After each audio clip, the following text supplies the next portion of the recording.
प्रभु यीशु मसीह के महान और सामर्थी नाम में आप सबको मेरा जय मसीह की। मैं परमेश्वर पिता का धन्यवाद करता हूं कि मुझे फिर से एक मौका प्रभु ने दिया कि मैं परमेश्वर के वचन में से कुछ बातें आपके सामने रखूं।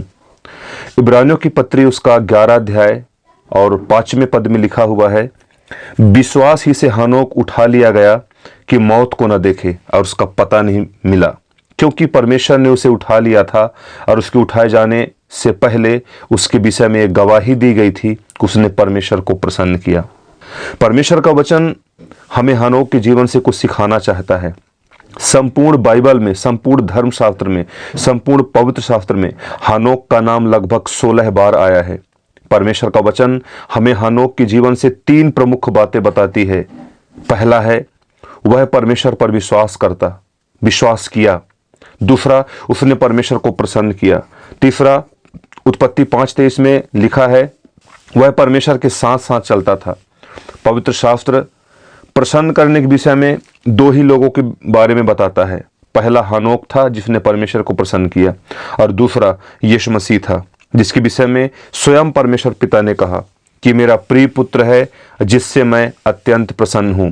मत्ती सुसमाचार 3 अध्याय का 17वां पद। उत्पत्ति की पुस्तक 5वें अध्याय को जब हम पढ़ते हैं तो पाते हैं कि वहां पर आदम की सारी वंशावली लिखी हुई है। वहां पर नामों की सूची है और उनका उम्र लिखा हुआ है।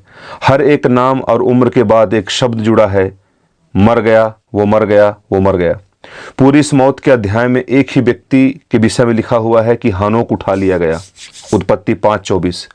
हनोक आदम की 7वीं पीढ़ी में जन्म लिया था, यहूदा की पत्री 1:14 के अनुसार। हनोक जब इस पृथ्वी में जी रहा था उस समय उसके पास संगति करने के लिए कोई चर्च और कलीसिया नहीं थी। उसके पास पढ़ने के लिए कोई बाइबल या धर्मशास्त्र नहीं था। उसे वचन की शिक्षा देने के लिए कोई पास्टर, प्रचारक, शिक्षक नहीं थे। वह सिर्फ और सिर्फ अपने माता पिता और अपने दादी, अपने दादा और अपने पूर्वजों से जो कुछ उसने सीखा था उसी के आधार पर उसने परमेश्वर पर विश्वास किया और जीवन भर उसके पीछे चलता रहा। फिर भी उसने परमेश्वर को प्रसन्न किया। आज मैं आपसे पूछना चाहता हूं, क्या आप अपने परमेश्वर के साथ चल रहे हैं?